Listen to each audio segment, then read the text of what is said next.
ଆସିଲା ବର୍ତ୍ତମାନ ପରିବା। ଏ ପରିବାଟା କୋଉଠୁ ଆଇଛି? ପରିବାଟା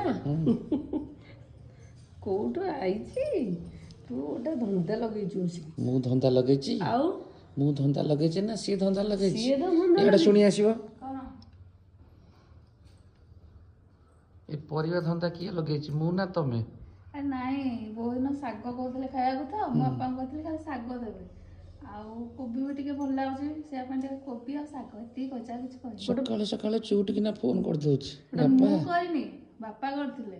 ବାପା ପଚାରିଲେ କଣ କହିଥାନ୍ତା ନା ନାଇଁ ହଇରାଣ ହେଇକି ପଠା ଦରକାର ନାହିଁ।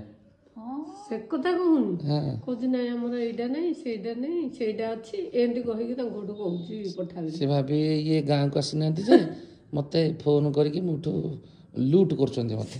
ନାଇଁ ମୁଁ ଏହା କହିଲି, ସେ କହିଲେ ମୁଲା ହେରା, ମମି କହିଲେ ହେରା କି କଥା, ଆଉ ଝିଅ ଜମା ଏଇଠି ଅଛନ୍ତି ଏଟା ତ ଦିଅନ୍ତି ଏମିତି ଆଉ। ଝିଅ ଝିଅ ଯଦି ନା ବର୍ଷ ଧରିଆ ରହିବେ, ତାପରେ ଯେତେବେଳେ ଯାହା ସୁବିଧା ହବ, ଯେତେବେଳେ ବାରି ଘରେ ନାଇଁ ନାଇଁ ବର୍ଷ ଧରିଆ ଯଦି ରହିବି ସବୁଦିନ ଖାଇବା ଯୋଗେଇବେ? ସବୁଦିନ ନହେଲେ ବି ଯେତେବେଳେ ସୁବିଧା ହେଲା କୋଉନ ଏଇଟା ନାଇଁ ଏଇଟା ଠିକ କୋଉନ ନୁହଁ, ବାରି ଘରେ ଏଇଟା ବିଲକୁଲ ଠିକ ନୁହଁ। ଛାଡ଼ିଦିଅ ପିଲାଙ୍କ ଉପରେ, ପିଲା କରନ୍ତୁ ଝିଅ ଜ୍ୱାଇଁ କରନ୍ତୁ, ସିଏ କାହିଁ କରିବେ କଣ ଦରକାର? ମୁଁ ବି ସେଟା ପସନ୍ଦ କରୁନି।